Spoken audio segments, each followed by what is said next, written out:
The cold sting of champagne soaked through the silk of my white dress. I was standing in the middle of the grand ballroom at the Art Institute of Chicago. A dripping monument to humiliation. In front of me, my father, David Larson, held the microphone. "This one," he said, his voice booming over the speakers. Always so clumsy.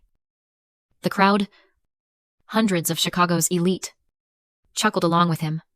My sister Jessica, the golden child, covered her mouth to hide her grin. I didn't cry. I didn't even flinch. I just looked my father right in the eye, pushed the wet hair from my face, and smiled. It was a small, private, cold smile. A smile that knew exactly what was coming. They had no idea who I really was. They had no idea what they had just done. Have you ever felt like the invisible one, or the screw-up in your own family? Let me know your story down in the comments. That smile was 2 hours in the making. 2 hours earlier, I was driving my Audi through downtown Chicago, my knuckles white on the steering wheel. The invitation to Jessica's engagement party had been sitting on my counter for a month. A ticking time bomb of obligation. I had debated it all week. My husband, Michael, had called from Zurich that morning. He was closing a massive deal. Something about AI infrastructure. But he always made time to read my mood. "You don't have to go. You know," he'd said, his voice calm and clear over the line. "They've never treated you well. Rati, you don't need to prove anything." Michael, the reclusive founder of Sterling AI, worth an estimated $25 billion. The man my family had never met, whose existence they couldn't even comprehend. We'd been married for 2 years. A life of quiet partnership and security. I kept walled off from my family. Not just for his safety, but for my sanity. He was right. Of course. He was always right. So why was I here? Driving toward the Art Institute. My stomach churning with that old, familiar acid of anticipation and dread. This is what I call the trap of acceptance.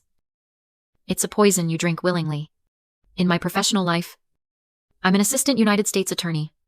I stand up in federal court, and I prosecute corrupt politicians and organized crime bosses. I don't blink. I build cases. I follow the evidence. And I win. But with them, with my family, I was still that 12-year-old girl, hoping for a pat on the head. That's the trap. It's the whisper that says, maybe this time will be different.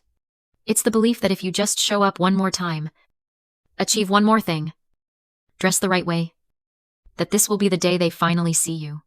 That the people who have spent a lifetime dismissing you will suddenly wake up and offer the validation you've been starving for. It's a lie. A stupid, persistent, exhausting lie. But I walked right into it anyway.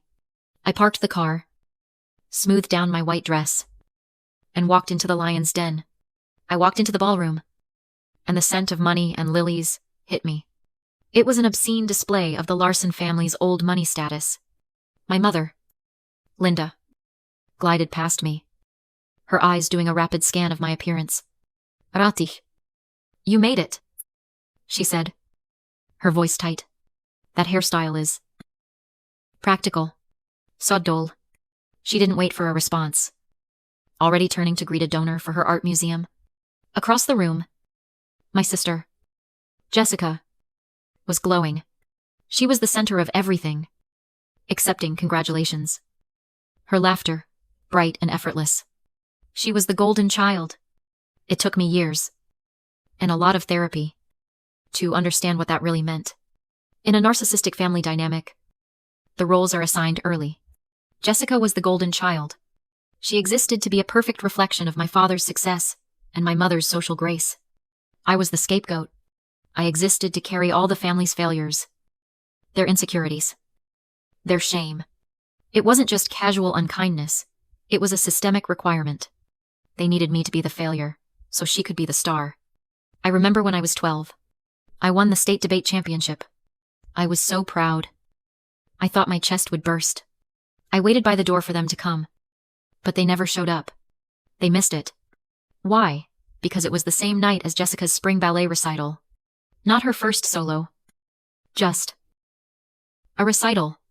My trophy sat in my closet, gathering dust. Their applause for her echoed in my head. The usher, holding a list, found my name. Ah.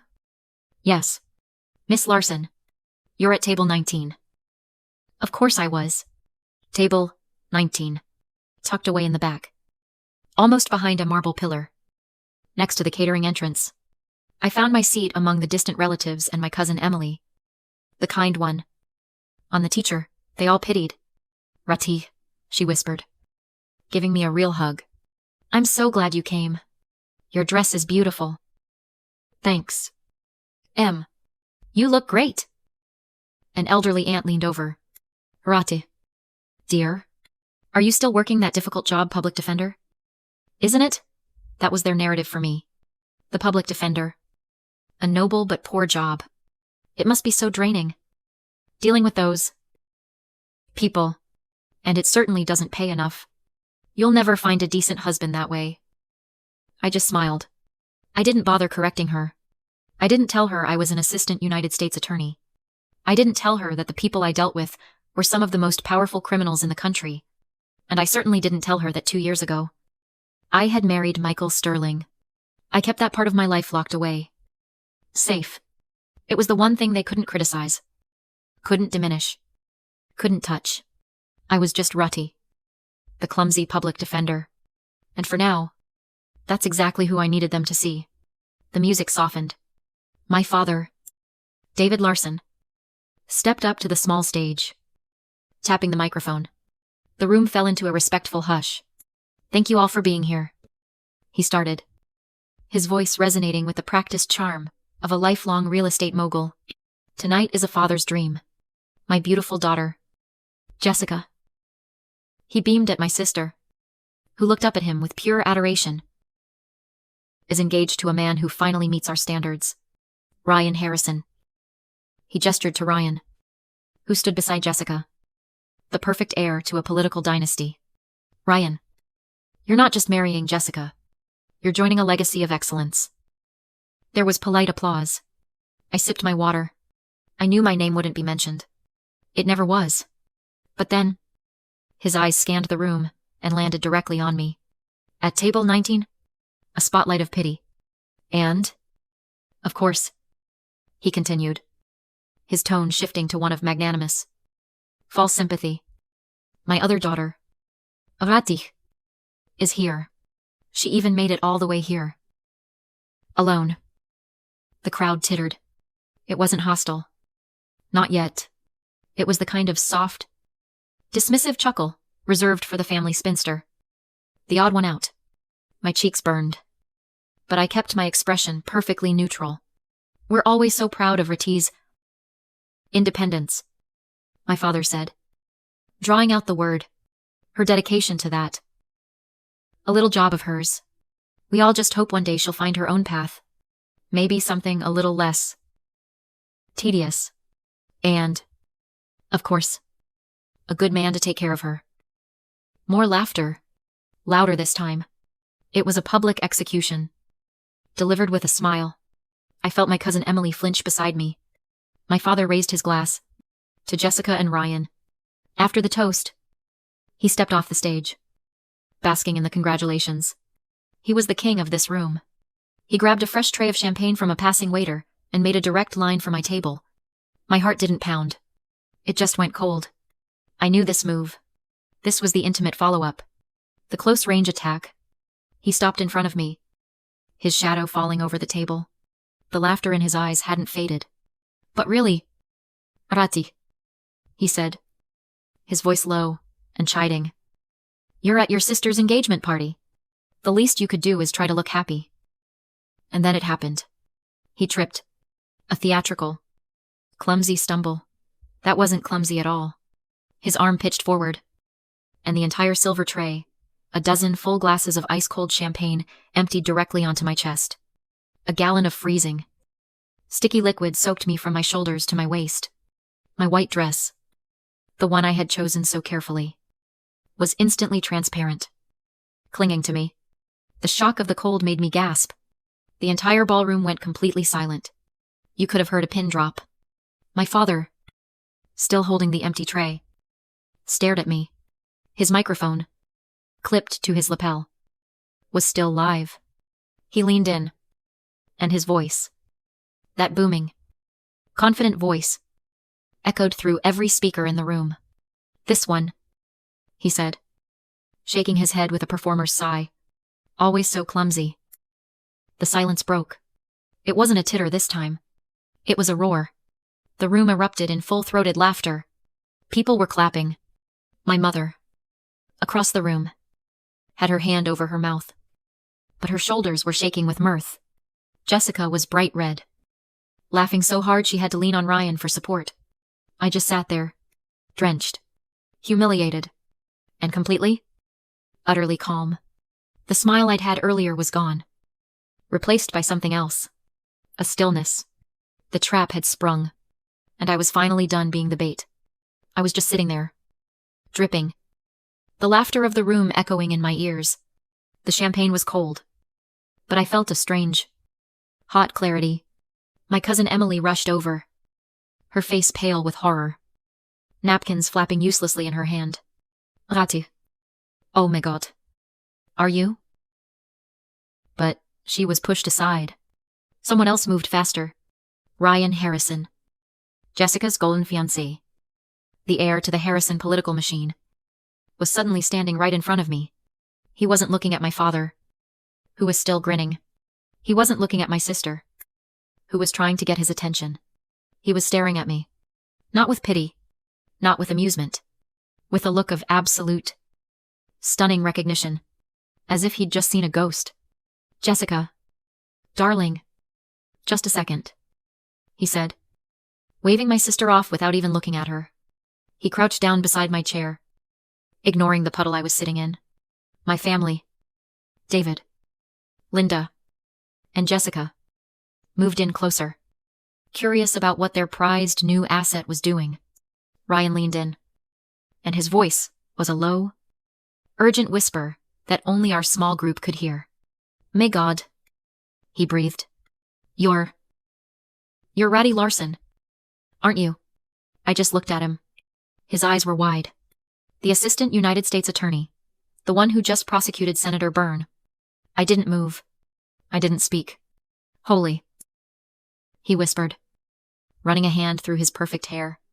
My father has been trying to get a meeting with your boss for a month about that case. He says, you're the most feared federal prosecutor in Chicago."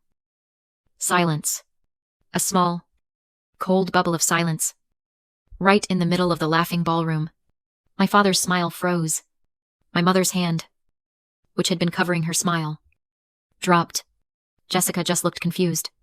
They didn't know who Senator Byrne was. They didn't understand the complexities of federal prosecution. But they understood one thing perfectly. They understood the look of pure, undiluted fear and respect in Ryan Harrison's eyes. The game had just changed. The laughter in the room started to sound distant, hollow, and I still hadn't said a single word. I didn't even look at Ryan.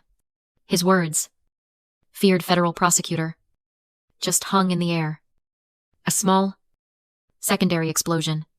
My eyes were locked on the main entrance of the ballroom, because I knew. I had checked my watch just before my father started his speech. Michael's flight was scheduled to land an hour ago. He was close, and right on cue. The grand double doors of the ballroom swung open. It wasn't a dramatic entrance. It was silent. Two men in dark, impeccably tailored suits entered first. They weren't waiters. Their eyes scanned the room with a practiced, unsettling efficiency. They wore clear earpieces. My father, David, still frozen from Ryan's words, finally snapped out of it. He saw the new arrivals and puffed up his chest, ready to play the role of host. "Excuse me," he started to say, taking a step toward them. "This is a private." His words died in his throat. A third man walked in between the two guards. The room hadn't just gone quiet. It felt like all the oxygen had been sucked out of it. This man. He wasn't tall, but he had a presence that seemed to fill the entire, massive ballroom. He was wearing a simple, dark Tom Ford suit that probably cost more than my car. But it was understated. He had dark hair, intense eyes, and an expression of utter calm. The reclusive, almost mythical founder of Sterling AI. The man who hadn't been photographed publicly in 3 years. The man worth an estimated $25 billion. Michael Sterling. My husband. He didn't look at my father. He didn't look at my mother, whose hand was now gripping a chair back. He didn't glance at Jessica. Or her suddenly star-struck fiancé. His eyes found me. At table 19. Still dripping wet in my ruined white dress. He walked straight toward me. The crowd didn't just step aside, they parted. It was like watching the Red Sea split. He moved with a confidence that didn't need to be loud. He just was. He reached me. His eyes softened as they took in my soaked dress and the champagne drying in my hair. He didn't say anything at first. He just shrugged off his own Tom Ford jacket, the one I knew was his favorite. The one that probably cost more than this entire party, and gently, carefully, wrapped it around my shoulders. I felt the warmth of his body. The dry, expensive wool against my skin. I must have been shaking. Because I only stopped when he pulled me in. He leaned down and brushed the wet hair from my cheek with his thumb. Sorry I'm late. Love, he murmured. His voice, a warm, low rumble, just for me. The flight from Zurich was delayed. Then he kissed me. Not a small, bonita kiss. A real kiss. You are my wife, and I am here kiss. Right in front of my family, and all of Chicago's elite. The entire ballroom seemed to let out a single, collective gasp. I could hear someone drop a glass. I leaned my head against his chest. Finally feeling safe. He kept one arm wrapped tightly around me, holding his jacket in place. Then, he turned. He looked at my father, who was standing there, mouth open, looking like a fish. He looked at my mother, who was white as a sheet. He looked at Jessica, whose face was a mask of utter, horrified disbelief. His voice wasn't loud, but it cut through the silence like a knife. Cold, clear, and absolute. I'm Michael Sterling, he said. His eyes locked on my father, Rati's husband. We've been married for 2 years. If the AUSA twist had confused my family, the Michael Sterling reveal shattered them. My mother, Linda. I looked like she was going to be physically ill. My sister Jessica, her perfect night in ruins, was the first to find her voice. It was a shriek. No, it's not possible. You're lying, she screamed, her face blotchy and red. You hired him. You hired all of them to ruin my night. My father, David, just sputtered. His narrative, his entire worldview, had been broken in front of his peers. But you're a public lawyer, he stammered, looking from me to Michael. He's a billionaire. I looked at my father. For the first time in my life, I felt nothing. No anger. No pain. Just a quiet, cold finality. I was never a public lawyer. Dad, I said, my voice clear and steady, amplified by the heavy silence of the room. I'm an assistant United States attorney. I never lied to you. I just stopped sharing my life with people who only know how to hurt me. Michael's arm tightened around my waist, his jacket warm on my skin. He looked at my father, and his voice was lethally calm. And just so we are clear, Mr. Larson, Michael said, I watched you publicly humiliate my wife, and then I watched you assault her with that tray of champagne. My security team, by the way, has it all on high-definition video. You will be hearing from my lawyers. That was it. The final blow. My father's face, which had been red with bluster, turned a waxy, pale gray. He was a real estate developer. He understood lawsuits. He understood threats. And he knew, looking at Michael Sterling, that this was not a bluff. I looked at my mother, who was staring at me as if I were a stranger. I looked at Jessica, who was finally, blessedly silent, her mouth open in horror. Congratulations on the engagement. Jessica, I said, I'm leaving now.